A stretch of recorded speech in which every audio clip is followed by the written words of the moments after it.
ladies and gentlemen, and welcome to River Bluff High School in Lexington, South Carolina. Tonight, we are having the candidate debate from the Center of Law and Global Policy School Board Candidates Forum. My name is Troy Fight. I'll be your moderator tonight. At this time, I'd like to introduce our panelists first. Moving from my left here to the right, we have Travis Price, Brent Powers, Reese McCurdy, and Kathy Henson. Our panelists tonight for questions tonight are A.J. Berry, Caleb Hershey, Shay Thurman, and our timekeeper tonight is Ian Cross. Before we start, I'd like to go over a couple of rules. This forum will not tolerate inappropriate language or name calling. The candidates must stay on topic, and there will be an expectation of respect. The candidates will be asked to refrain from interrupting, and we'll ask the audience to refrain from clapping while candidates are speaking, either before or after they begin speaking. Audience members will be asked to leave if they choose to ignore these requests. Tonight's format will be as follows. After I complete, we will have a 2-minute introduction of each candidate. Then we will start with each question presented by our panel. The candidate will have 1 minute and 15 seconds to respond to the question. Each candidate will also then have a 45-second rebuttal. Are these rules clear? Yes. All right. At this time, I would like to open up for your opening statements. Moving from my left across the stage, Travis, Mr. Price, I'll open up to you first. You have 2 minutes. Thank you for having me. Again, my name is Travis Price. I live in Lexington. I'm married to my wife Tina. I'm actually from Marion, South Carolina. Moved to basically the Midlands area in 1993. Came to school here at University of South Carolina. Graduated in 1997 and lived in Columbia for a few years. And my wife and I, we got married in 2002. We were looking to start a family, so we decided to look at Lexington, largely because of the school district here. It's a huge draw, as we all know. So we moved here in 2003 and started a family. We have 2 boys. Our oldest is Brunson. He's a freshman at Gilbert High School. Our youngest is a 7th grader at Gilbert Middle School. So I'm here because I want to serve. I want to continue serving my community. For the majority of my adult life, I've spent time volunteering, whether it's, I started a mentor program within our school district, so I do a lot of mentoring within our schools. I've coached youth baseball. I've done that since 2007, so I'm heavily involved with the youth there. I started F3 here in Lexington, and that's a men's group whose mission is to invigorate male community leadership. And I've served on some alumni boards with USC. So through my adult life, I've served my community, and I want to continue to serve my community, and I can think of no better way than to serve as a school board trustee. Thank you. Thank you, Mr. Price. Candidates, I apologize. I did not go over the fact for the timing. When Ian raises down here, we're going to have the green card will be raised during the first 45 seconds of your answer. Then when you have 15 seconds left, you'll see the yellow card. Okay, Mr. Powers, you're next, please. So I'd like to thank River Bluff High School and this group of students for hosting this forum. It really is a privilege that here in America we can vote for our leadership. And so thank you for hosting this so that the community can learn more about us. But my name is Brent Powers, and I am running for school board. I've been in this community now for 15 years. I'm a product of public school. I grew up actually in downtown Columbia. My love with public schools started with my wife. My wife and I went to high school together at Drury High School. I took full advantage of everything that public school had to offer, both with academics and after-school activities. Went off to college at Wake Forest University. There I studied chemistry and German. I was a foreign exchange student, both through Drury High School in Japan and then during my college years in Germany.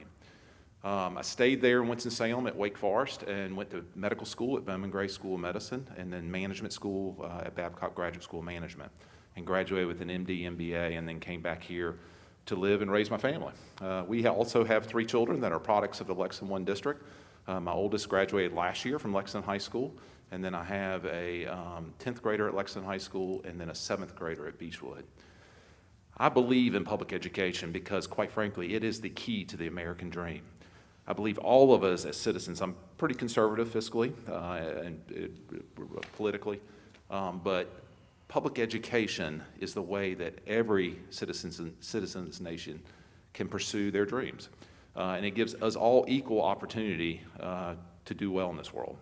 From a geopolitical perspective, I also believe that public education is the secret of our thought leadership and dominance in the world spectrum. So I believe that we should continue to invest in public education. We should continue to develop leaders that will one day take care of all of us in this room tomorrow. And it's not just the academics, it's also in their personal growth and the arts and athletics. So thank you for your consideration. Thank you. Next, Mr. McCurdy. Hi, yes, my name is Reese McCurdy. I'd like to also thank River Bluff for hosting this. It's very important that we have a forum to be able to get our voice heard from the public out here. It's very important for us to understand and communicate all of the things that we're trying to get accomplished as school board trustee people that are pursuing that. My wife and I, Julie, my wife, she grew up in the St. Matthews area, so that is what drew us toward Lexington. I myself, I grew up in Alabama. We were in Charlotte, or met in Charlotte, and moved to Lexington in 2013. We've got 4 children in the school district, one at Lexington High School in the Little program, 2 at Beechwood, and then 1 at Rocky Creek Elementary. What I'm trying to accomplish here is really look at how we can improve our financial aspects here. I think that we have a great school system. When we moved here, we looked at the Lexington One because we knew Lexington One was a great school system. But what I'd like to do is take a fiscal responsibility and look at our finances and see what we can do to really drive those and make this where we can continue to grow our school system instead of running it where we run out of money as we pursue. So one of my goals is to really look in the financial side of this and see where we can make an impact and turn that into our students, our teachers, and see if we can't do better with providing them what they need to succeed in life. Thanks. Thank you. Ms. Henson. Hi, I'm Kathy Henson, and I'd also like to echo what they all say and thank you for letting us come here tonight and for inviting us. I saw in the email that you asked us to address in our opening statement why we want to be elected.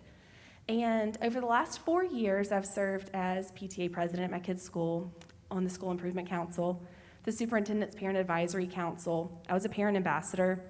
I also served on different committees such as the bond referendum and the reentry to school. And over those 4 years, I learned a lot. And I feel like I served Oak Grove Elementary well. But looking forward, I thought that I could take my leadership skills, my communication skills, and serve our district. I'm a graduate of Lexington One. I am passionate about public education. The next thing you asked is what separates us, or separates me from the other candidates. And while it's not a requirement to be an educator to be on the school board, we have doctors, we have we have business people. I'm a former educator. I taught here, right in Lexington One. I also teach at the University of South Carolina. I educate future teachers. And this is a great asset that I could bring to our district, as well as my experience working with large budgets through a National Science Foundation grant. You asked about our vision going into the next decade. It's very important to me that we have active lifelong learners in our students. And what does that look like? It's teaching them technology, not just science and math and social studies, but also the career things like welding or cosmetology or the culinary arts. And so I'm passionate about also that side of education as well. How will I contribute? If I'm elected to school board, I will work hard at holding our district accountable, and my time's up. Yep. Thank you. Ladies and gentlemen, can we get a round of applause for all of our candidates here tonight, please?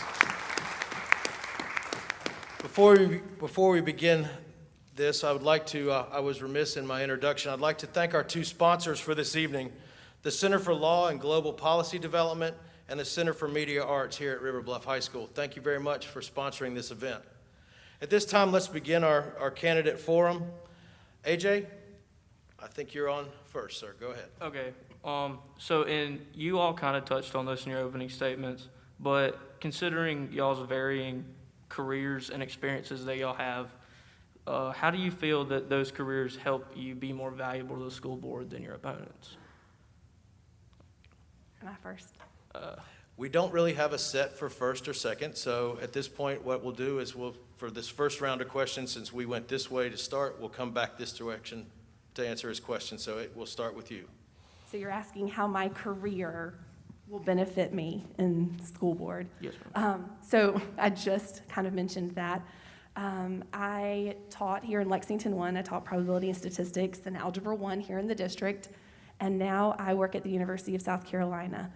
And I have the opportunity to go into schools in all of the Lexington and Richland districts, and it's really interesting to see the great things that are going on here in the Midlands and other school districts. It's also great to see the great things that are going on here in Lexington 1. And I think as an educator, I could be a voice for teachers. I know what goes on in the classroom. I know what it's like. And I could help our board just see or be a voice for our educators. I also manage 2 multi-million-dollar grants through the National Science Foundation, and I've worked hard on making sure that we have a balanced budget and that we spend the money appropriately. Lastly, another goal that I work on is recruiting and retaining STEM teachers here in the Midlands. And so I think that my insight on that would be great in helping recruit and retain highly qualified teachers here in our district. Thank you very much. Mr. McCurdy? So what do I bring, what does my professional background bring to being part of the school board? One of the things that I've done is I've been in insurance my entire career, so over 30 years in financial management in some shape, form, or fashion.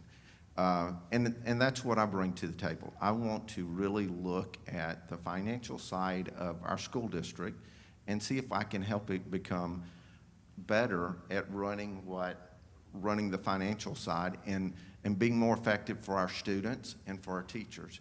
Our teachers, we had a drive to 40 2 years ago in the salary when trying to drive that. So how do we make that a drive for more than 40? We need to be able to budget this appropriately and really pay our educators the way that they need to. At the same time, we need to be able to provide for our students and get them everything that they need, from education to the sports and all of those. We need to really kind of be able to afford that and do it. All of this while expanding. If we keep moving the way we're moving today, I'm afraid we're going to run out of money as we put new brick and mortar in for every time that we need to expand. Mr. McCurdy, the question was, how do you feel like your career was going to bring that? And I heard that at the beginning. Could you come back a little bit, your experience thus far, to do the items that you spoke of at the end of your statement? How is your career experience going to help you get to that? I've been in insurance, and I've managed budgets my entire career. Okay. Today, I've got a $60 million budget that we're managing, $60 million in revenue that we're coming in. We lay that into it, it's the exact same way. Thank you very much. Mr. Powers? So as a physician, I've used science and data to drive my decisions. So would continue to do that as we deliberate and work through a variety of issues on the school board. Obviously, student achievement and gaps in student achievement is our primary concern as school board trustees. Our job is to educate the leaders of tomorrow. So that has to be very data-driven. Also, as I mentioned, I received an MBA in finance during my education, and so I understand accounting, I understand budgets, I understand the rhythm of both operating and capital budgets. and involved with that role at Lexington Medical Center, where I serve as Chief Medical Officer. So I still practice clinically, but most of my time is spent coordinating between 800 providers, most of those are physicians, and about 7,000 employees at Lexington Medical Center. So what I would bring to the board is the soft skills, because quite frankly, saying no is easy. Finding problems with the situation is easy. What's hard is getting to yes and compromising between very passionate people. And what I have learned in working with the school district is that educators are some passionate people. They're almost up there with healthcare workers and their passion for their job and their role. Thank you. Mr. Price? So I've been in the business world for over 20 years. I'm currently, for most of that, I've managed businesses. I've owned a business, so I've worked heavily with multi-million-dollar budgets.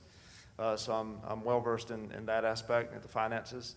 I've also been in sales my entire career. If you're in business, a lot of times you're in sales. So it's a lot of interfacing with varying levels of professionals. So you get well equipped to communicate with anybody and everybody. And so I think sales and being in the business world equips me for that side of the school board, being that side of a school board trustee, the finance side. As well as talking to what I feel is an important part of the job is talking to stakeholders, speaking with legislators.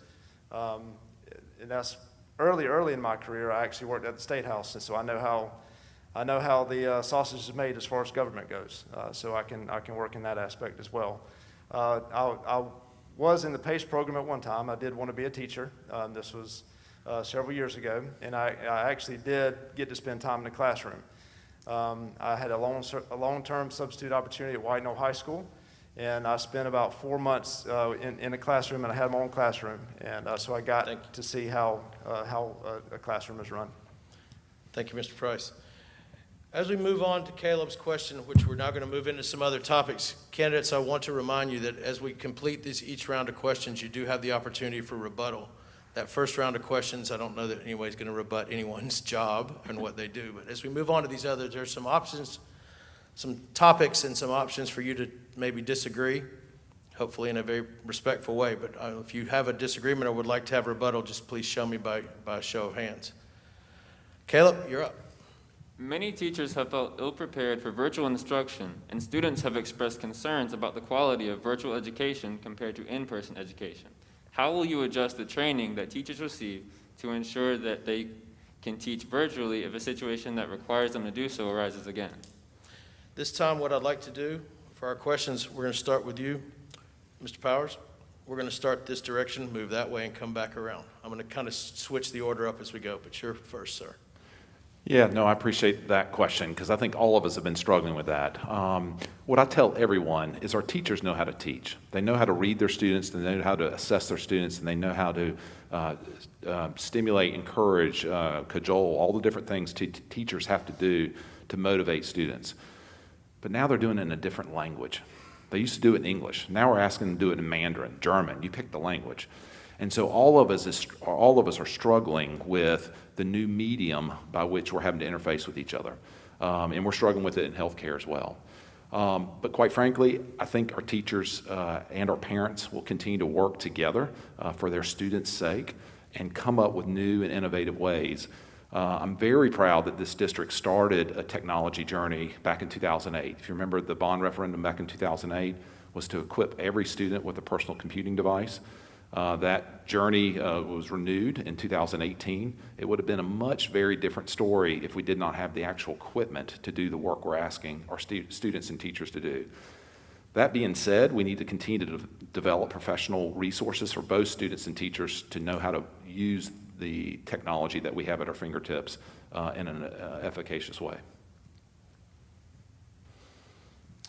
Okay. Well, I want to make a statement about what Brent said. I guess I'm a little confused because my fourth grader doesn't have technology yet, so I'm not sure where that is. And I don't know if that's starting my question or if that's a rebuttal, so with what's there. But I don't think we have technology throughout the school systems yet. Okay, so we'll count that, Ian, we'll count that as his rebuttal, and you can begin your response, please. Okay, so how do we adjust the training? I think that's a great question. I think our students or our teachers, they are educators and they have learned in the classroom. And as to tie into what Brent said, I think he is right. I think we have taught them, or we are trying to teach them, a different language in how to follow through with teaching virtually. So we need to make sure that I think virtual learning is here to stay. I think in some shape, form, or fashion, some people will want to keep virtual learning here to stay. I think what we've got to do now is we've got to really identify those teachers that want to do virtual learning as the way that they want to pursue their education or pursue their gift of teaching, and we need to get them all the training that they need to get up to speed. That's going to be outside of just the normal teaching every day. We've got to invest in them, and we've got to give them the tools needed to get out and to do that. So I think we've got to invest in whatever technology is needed, whatever teaching, whatever education is needed to make them very comfortable as we move ahead. Ms. Henson. Okay, so teacher education, we're right in my wheelhouse. Every teacher in our district has at least a bachelor's degree. The way teachers receive their certification is they get a degree in their content area. So it might be early childhood, elementary. Our middle level people have 2 areas of focus, and then our secondary people have their area of content. Now, we at USC, the way we educate our teachers has always been focused on in-person learning. We have had to adapt the way we teach our teachers going forward. So my current students right now are learning how to teach virtually in addition to face-to-face. Now, we have a problem though. We have a ton of teachers here in our district. We have teachers who have been teaching for 20 years who are used to brick and mortar schools, students in front of them every day. I think that our district met a need for our families who may have high-risk students at home and they want the virtual learning face-to-face with our Lula program. I'm going to run out of time. But what's great about that is these students have access to their teachers every day. I think where we're struggling with hybrid learning right now is that our teachers are teaching other students on other days. So I think one thing that we need to do to help our teachers teach virtually is we need to work on their platforms that they're teaching on. Okay, thank you very much. I appreciate it. Okay. Mr. Price? Okay, so, March timeframe, the virtual learning was thrust on all of us. As a parent, as students, as teachers, administrators, it was thrust on all of us. So as time has gone by, just like everything else we've learned, and I think we've gotten better. So the Lula program has been a big enhancement on what we saw back in March. And I think, given time and more training, that will certainly be even more enhanced. Now, there are several professional organizations that offer training for virtual learning. There are virtual learning schools, virtual learning. There are schools that do this full time, and I think we could utilize those resources to let the professionals in virtual teaching train our current teachers on the best ways to effectively teach virtually. Because it's, like Kathy says, teachers that have been teaching for 20 years, it's a big learning curve.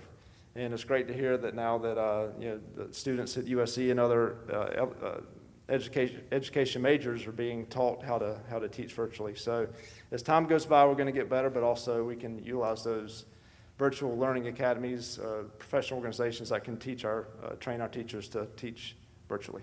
Thank you.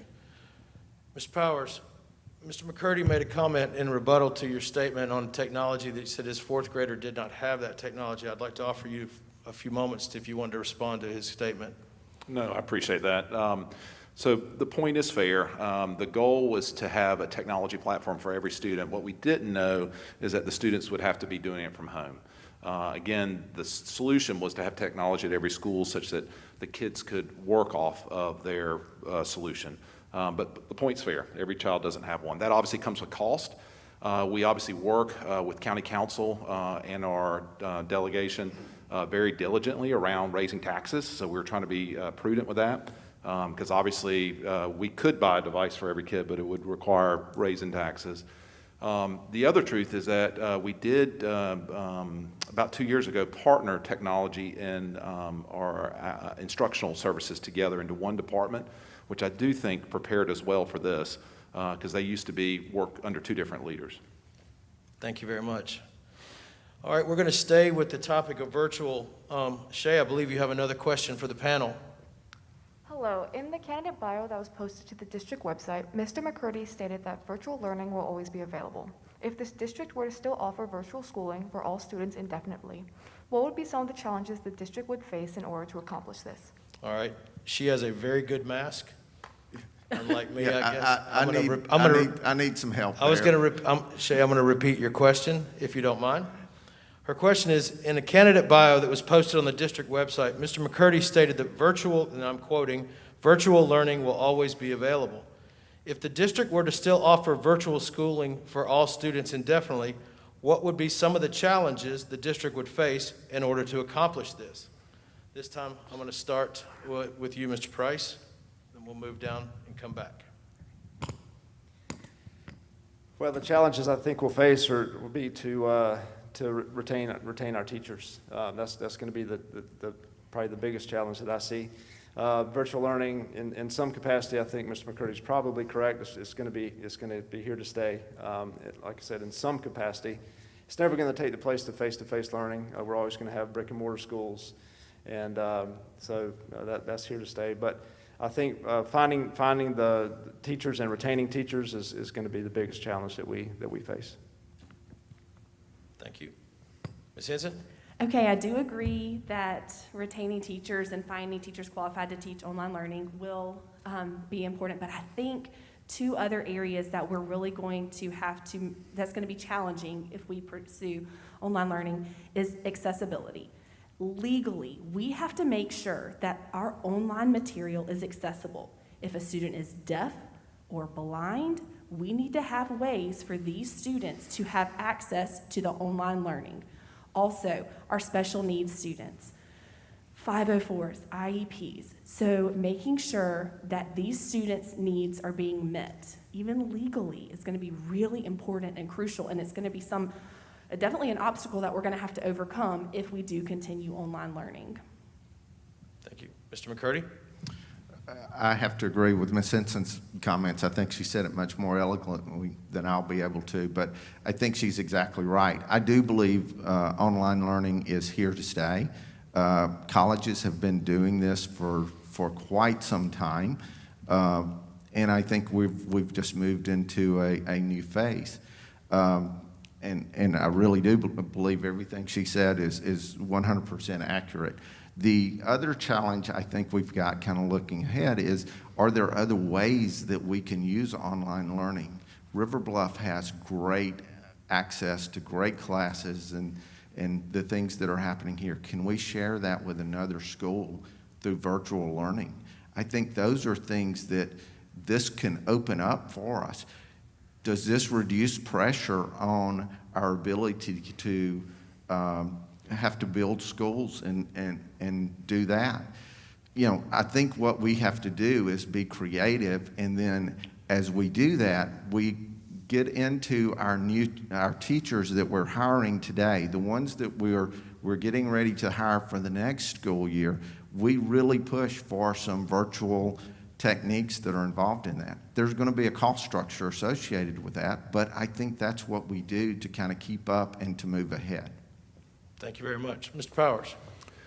Yeah, so I think most people are aware that approximately 27% of our students now are participating in Lula. So at least a quarter of our student population is in the online academy. And I was very excited to see that and would continue supporting that as a school board trustee here at Lexington 1.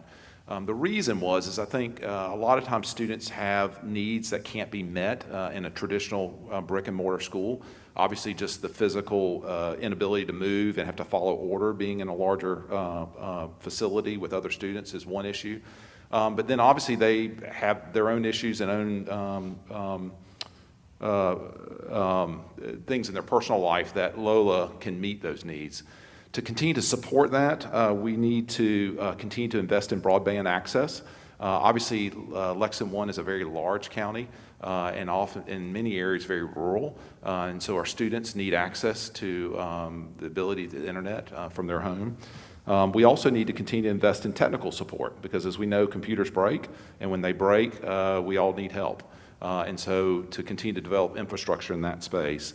And then obviously the tools, not just the hardware, but the software that allows students and teachers to interface in an effective manner. Thank you. Mr. Berry, you have a follow-up question?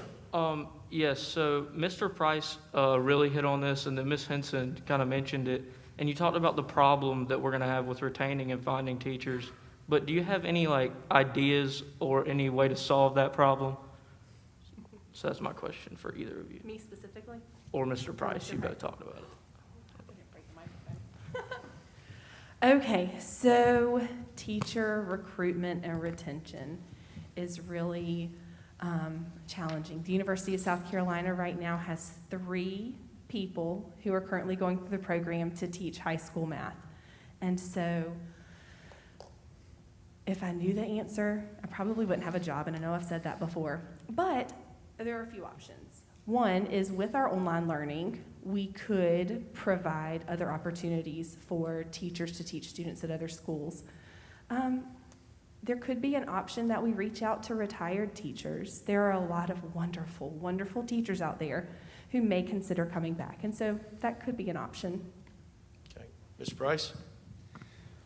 Teachers today, and from speaking with many teachers out there, they don't feel heard. They feel disenchanted with the profession. They hear the public bashing them, and so they don't feel heard. So we need to really do a better job of supporting our teachers, whether it's that they didn't get a step increase this year. So I'd like to see somehow that being rectified. But as far as so that's retaining teachers. As far as new teachers out there, there's a lot of folks out in I mentioned before I was in the PACE program at one time. There's a lot of professionals out there that have lost their jobs because of the economic climate we're in. So I think you might be able to find a lot of professionals out there that would be willing to throw their hat in the ring as far as getting into teaching. So really promoting the PACE program and other alternative ways to get into education, get into teaching would be a good first step as well. Thank you very much. All right, Mr. Berry, next question is yours, sir. As the district budget has decreased between last year and this year, how will you maintain the current quality of education with a lower budget? Mr. McCurdy. Well, I'm glad you asked about the budget, and it's decreased. The top line dollar has decreased. But one thing that I think is important for us to understand with the budget too, there was a $25 million bond. Well, there was more than $25 million, but there's a $25 million total bond that was paid off this past year. So there will be funds that were used to pay for that bond over the last X number of years, those 2 bonds that came due, that will be out there for us to do. We haven't announced that we're having a decrease in our millage rate, so I'm assuming we're planning on using the money that came from those bonds that are out there. That may be something we want to ask our current board is what we're going to do with that, because it hadn't been announced. But as far as the overall budget, I think that's something we've got to really look at, because it's going to be cutting expenses somewhere. And because we continue to spend as much as we do, we've got to be very careful, because we don't want it to go to teachers. It's got to go to some other expenses. Today we spend 55% of our budget on instruction, which is lower than most other states in the country and other districts around. Okay. Mr. Price? Sorry, I caught you off guard. This time I'm jumping around because I have that power. So to maintain the quality of education with the tightened budget, I think that was the question? Yes. Okay. Again, I think we have one of the best districts in the state, largely because we have some of the best teachers. So I go back to, again, just taking care of our teachers, just making them feel heard, and I think that would go a long way. So the quality of education, as long as we have our great teachers, I think we'll be okay. But it's just going to be like any business that's hurting now, any household that's hurting now. We'll just have to tighten your belt and do the best you can. So it's going to take just being more responsible with our budget and just being good stewards of the taxpayers' money. Okay, Mr. Powers? So capital budget, which pays for buildings, is a process we go through every, 3, 5, 7 years, and we use bond referendum money. Mr. McCurdy's right. As bonds are paid off, we take the money that was being paid into those bonds and start applying it to the additional debt or bonds that the district has. On top of that, the district each year goes through an operating process, and that starts typically in November, December, and most of the costs in the school district are obviously personnel costs. So it's teacher salaries, benefits, and all the costs that it takes to supply our district with its 3,500 plus employees. And so it starts with student enrollment. So we project what we think at each school the student enrollment will be, because that then determines how many teachers you need. And each school in the district struggles with what are the student-teacher ratios. And obviously we want to make those ratios as small as we can, but each additional teacher adds to the budget. And from that, you then back into your teacher FTEs that then, quite frankly, informs your budget. That's where most of the cost is. Okay. Ms. Henson? As a first-year teacher, my fourth block Algebra 1 class had 34 ninth graders. And so it is very important to me that a priority of our budget is that we need to focus on high-quality teachers and making sure we have enough so that we can have a great teacher-student ratio, just like was mentioned earlier. As far as high-quality teachers, our teachers love what they do, and so we need to focus part of our budget on that. I feel like budget ebbs and flows in the sense of we have purchased a lot of technology because of our current situation. And I believe I heard at a board meeting the other week referencing some of the students that don't have their technology yet, that there was a back order on some Chromebooks. And so I'm really hopeful that those will get here soon.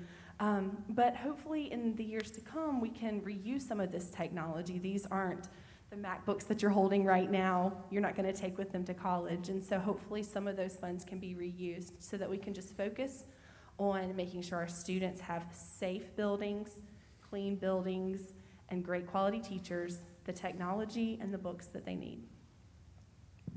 Mr. McCurdy, I want to go back to this statement because I want to make sure I wasn't clear on what you had stated. You talked about there being an excess in the budget based off of the bonds being paid off.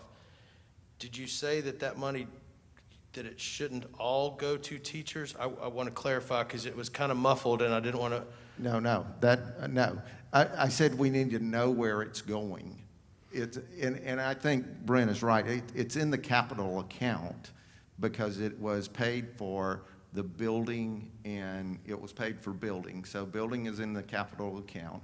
We paid that off, but we need to know where that money is going as a public, because that was part of our millage that we got a millage increase when we did that bond. Okay, thank you. I wanted to make sure because I'm standing this far away and it almost sounded like that you said money should not go to teachers, and I wouldn't think that would be a very popular position. So I wanted to give you an opportunity to clarify that. Okay, Caleb, have you got our next question for us, please? With constant growth and expansion within the district, do you plan to increase property taxes in order to fund construction, or do you have any other plans for financing expansion within the district? Okay, I'll be fair this time. This time I'm going to ask Ms. Henson to answer first. Mr. Powers will be second, Mr. Price, and then Mr. McCurdy. So Ms. Henson, you get the first answer, please. So do I plan to raise taxes? Growth in Lexington is incredibly quick right now. There are neighborhoods going up around me so fast, and it's important that we have school buildings that can accommodate all of these students. So I think it's really important for our board to work closely with the county as they are approving these new neighborhoods for the new growth, to make sure that we can accommodate them. Now, as far as raising taxes,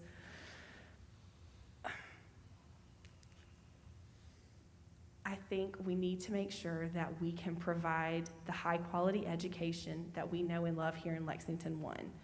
And I would hope that we could manage that with the current budget that we have. However, if it may be necessary, I would have to talk with the board and talk with the district and see if it's truly necessary to raise taxes. Because to be honest, I don't want my personal taxes raised, but if it's for the benefit of our students, we may need to consider it. Thank you. Mr. Powers. So obviously the school district raises millage in the county to cover operating cost, and that obviously pays our teacher salaries and costs such as that.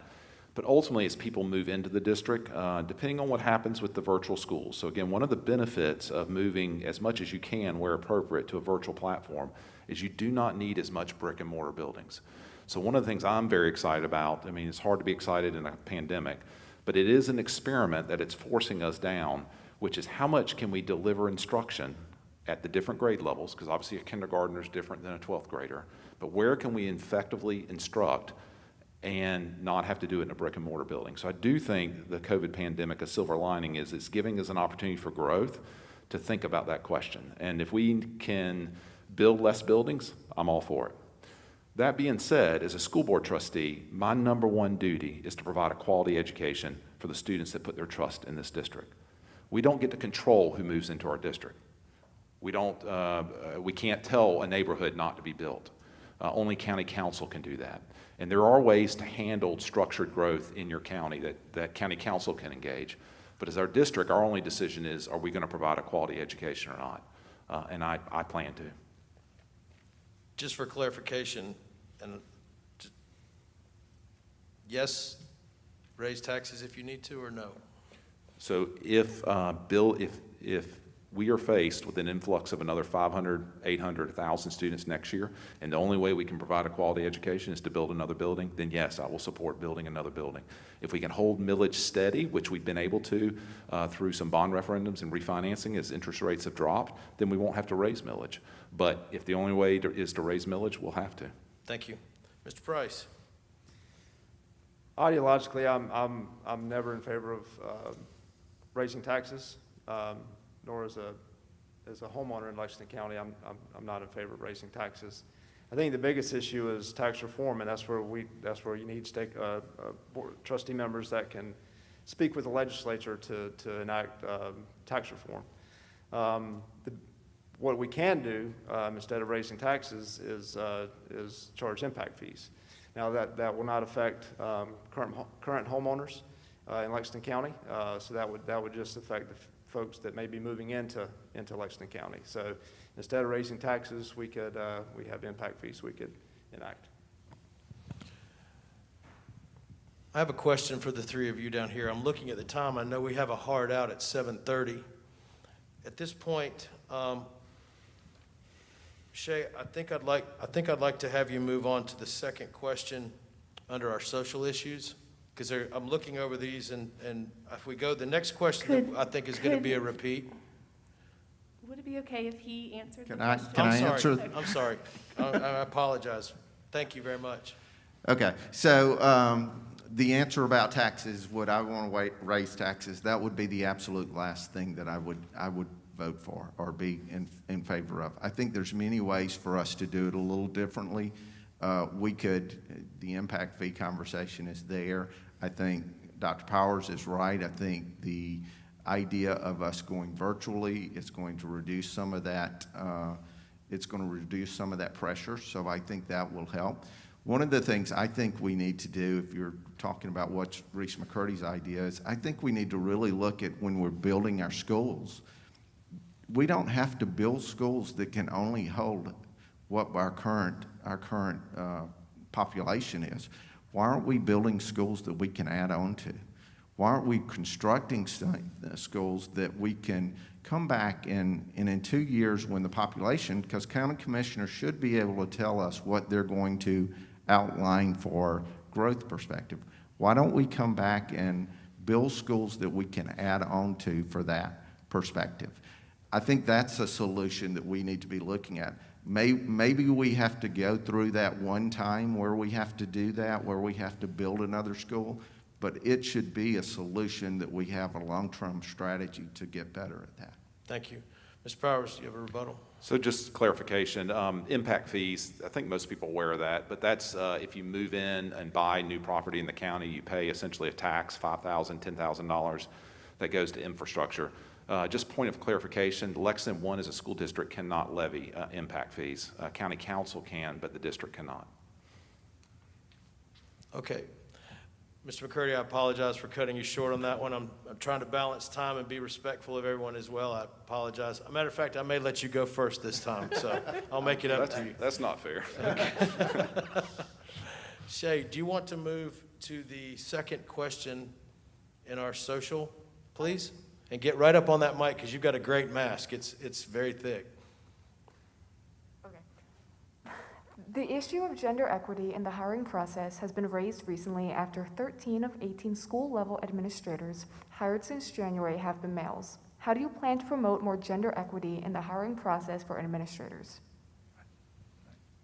Okay, I think I heard it was, how do we do gender equity in the hiring process? Is that? 13 of 18 school-level administrators hired since January have been males. How do you plan to promote more gender equality in the hiring process for administrators? Okay, all right, I'm sorry. I can't hear good either. You know, that's an interesting statistic, and I don't know that I knew those numbers, but, you know, gender really has no impact on who should be an administrator in the systems. And as a person who's been in business my entire life, that has been something. I've worked for major companies, Fortune 500 companies, almost all of the companies that I've worked for, and that's been something that has really been wiped clean from the slate in a Fortune 500 company. I think we've got to just make sure that we step back and take a holistic view of that, and make sure that we we look at that as part of what we're trying to accomplish, because in reality, diversity is the most important factor of any kind of leadership position, is to make sure that we have a diverse group across our leadership in teachers as well as in administration. Thank you. Mr. Powers? So the hiring process for an administrator in Lexington 1 is a fairly rigorous process. It starts with determining the culture of the school and what the school needs are. Obviously, when you're adding a member to the team, such as an administrative team, you want to complement the other member's strengths as well as cover for their weaknesses. And so the hiring process identifies the characteristics of the ideal candidate out of that administrator. So sometimes maybe a man would be better suited for it, sometimes a woman would be better suited for it, depending on the needs of the team and the characteristics. That being said, I think you have to hire and fire based upon an individual's strengths and their performance. And so obviously gender is part of what makes all of us unique and special, but there are a lot of other things that are considered in that hiring decision. So I think when you can generate diversity, I think it makes a team stronger. The teams I work with at the hospital, I openly look for diversity, not just in skin color or sex, but actually political beliefs and backgrounds, because that diversity, I think, ultimately represents the students and the patients that you serve, and a diverse team typically can meet more students' needs. Mr. Price? Yeah, certainly something that needs to be addressed, but I will say one thing. You know, the folks that I know that have been recently promoted, I know a number of them, and they're highly qualified. So let's not assume that these folks are not qualified to do the job.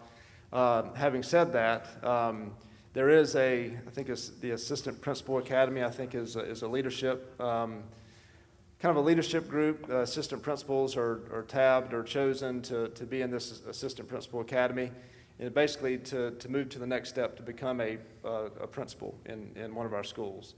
So perhaps in light of diversity and needing more diverse candidates, we can look at more female assistant principals, or more female candidates to go into that academy to take the next step into becoming a principal. So that would be a solution for that. Yes, ma'am. So after hearing that statistic, I am personally going to take it upon myself this week to find out the exact demographics here in our district of all of the schools, how many male principals and assistant principals we have, and female principals and assistant principals. So thanks for asking this question. The first thing that pops in my head when I hear this, though, is I want to know who applied for the job. Because if we're hiring for a middle school principal and 15 men apply, we can only hire a man. And so I think it's not just black and white that we need to hire more females. The district isn't hiring enough females. We really need to look at who's applying for the job. And I do agree that we shouldn't just hire based on gender, but who's most qualified for this job. Typically, you're not going to have a female elementary school teacher pursue a high school principal job. And so it's also depending on who is working at what school, just like Dr. Powers said, and what the need for that school is. Did you have a follow-up? Yes, Caleb, do you have a follow-up? I did, but my follow-up was more geared towards what Mr. McCurdy said at the beginning.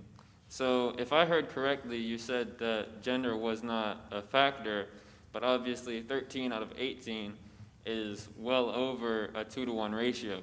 So obviously there's a large discrepancy there. If you don't believe that gender is a factor in the hiring process, do you think there's anything else that explains this big discrepancy?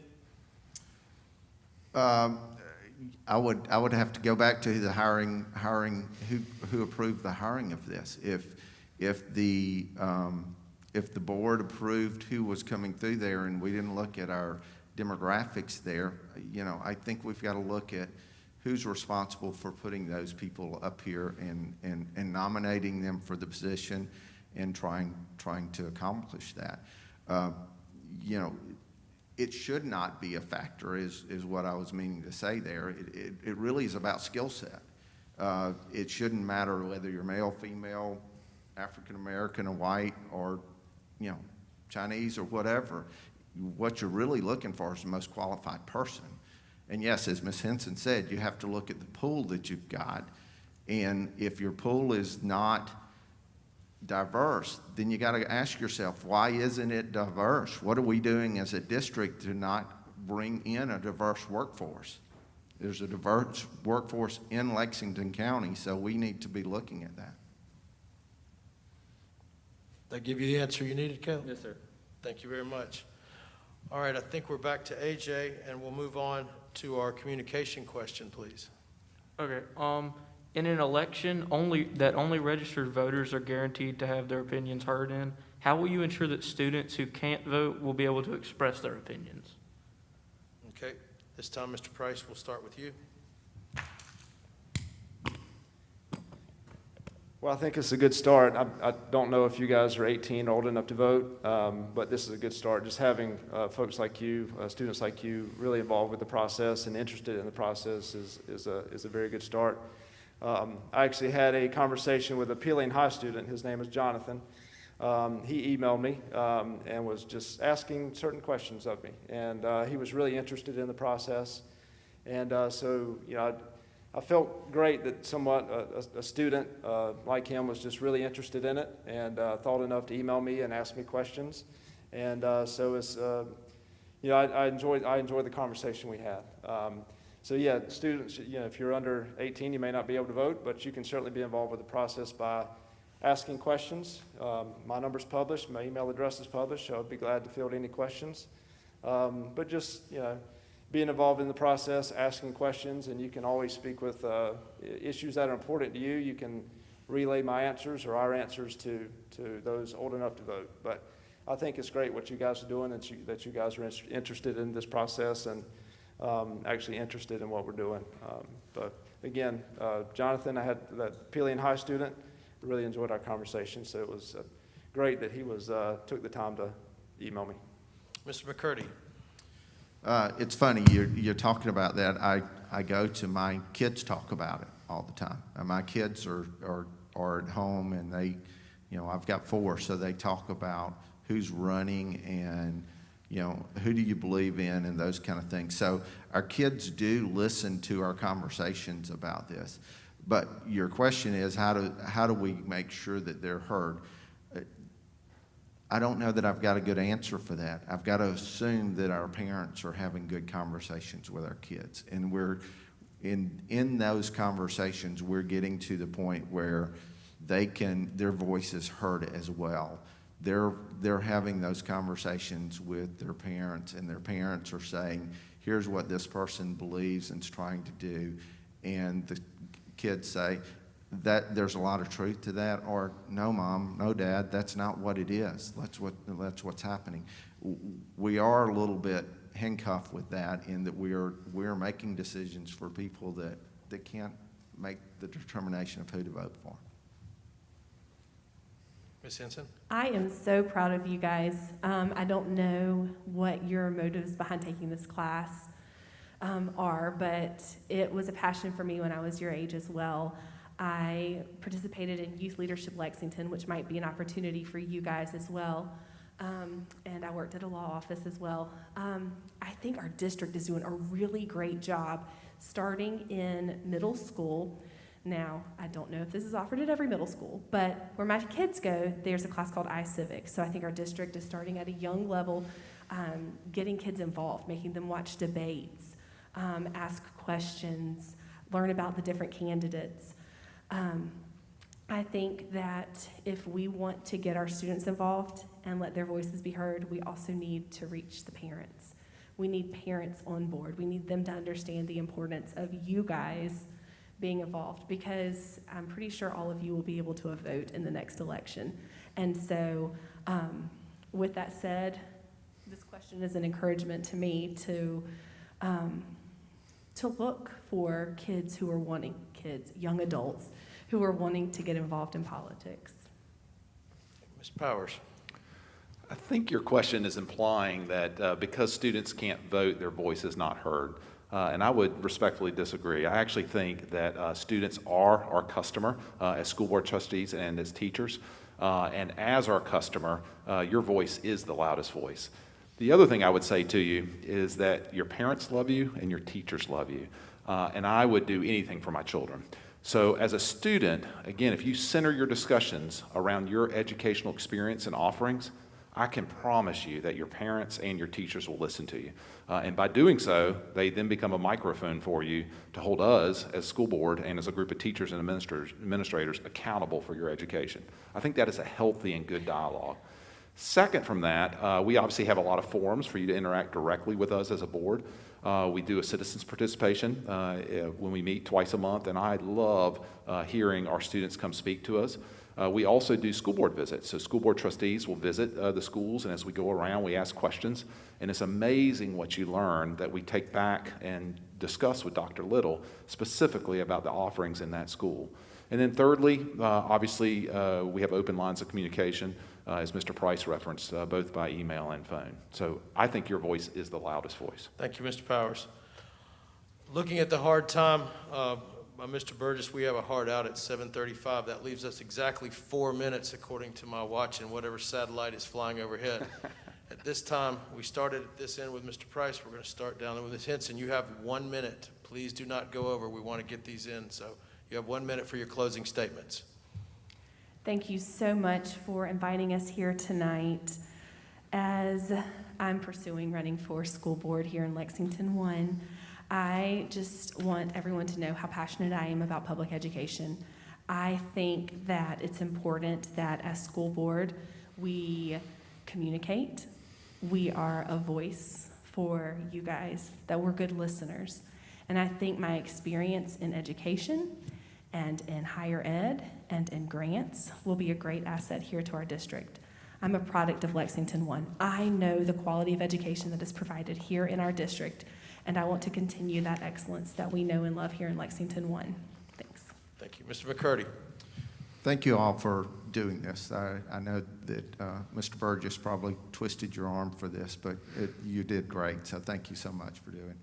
I'd like to say, too, that I am really excited about this school board race. I think that I can bring a lot to the Lexington One School Board.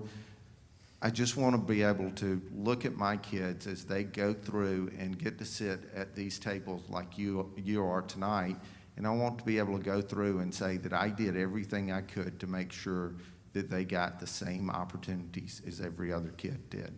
And making sure that not only my kids do, but other kids in the district as well. We all need to be able to sit around and say, hey, I was able to do everything I could in the school district. And that's what I'm trying to do, is to make sure that we have a wide path of who gets to see all the benefits of Lexington One School District. Thank you, Mr. McCurdy. Mr. Powers. It's been a great night. Again, I would like to thank each of you for your time and energy to hold this forum. Part of what makes education so much fun is that it's constant learning. And tonight, y'all have pushed me to consider some ideas and grow in ways that I wasn't expecting, so I want to thank you for that. I love this community. I plan to hopefully die in this community. We've delivered 2 children. My grandfather died. My parents live here. I love this community. And part of what makes this community great is this school district. So thank you for your consideration for voting for me for Lexington One School Board this fall. Mr. Price. So we have arguably the best district in the state. I don't think there's anybody here that would question that, but we still have a lot of work to do. I've spoken with a lot of folks in the community the past several weeks. Folks have a lot of questions, and there's some genuine frustration out there. So as a school board member, school board trustee, I plan to listen. I plan to listen to every single person that reaches out to me. And I plan to fight for teachers. I plan to fight for students. I've referenced my community service in Lexington. I want to continue to serve my community. I think our community is strong because our district is strong. And I have 2 kids in the district. They have several years left, and I have a vested interest in making sure that our district remains one of the best in the state. So thank you. Thank you. Ladies and gentlemen, this completes the River Bluff Center for Law and Global Policy School Board Candidate Forum. I'd like to take this moment to thank A.J. Berry, Caleb Hersey, Shay Thurman, and Ian Cross for serving as timers and questionnaires. I'd also like to thank Mr. Burgess and the Law Center in general for putting this together. Also for the Center on Law and Global Policy Development and the Center for Media Arts for sponsoring tonight's event. The next candidate forum will be held on Monday night, October 19th at 6 p.m. Please join us then. Thank you very much for attending. Have a good evening.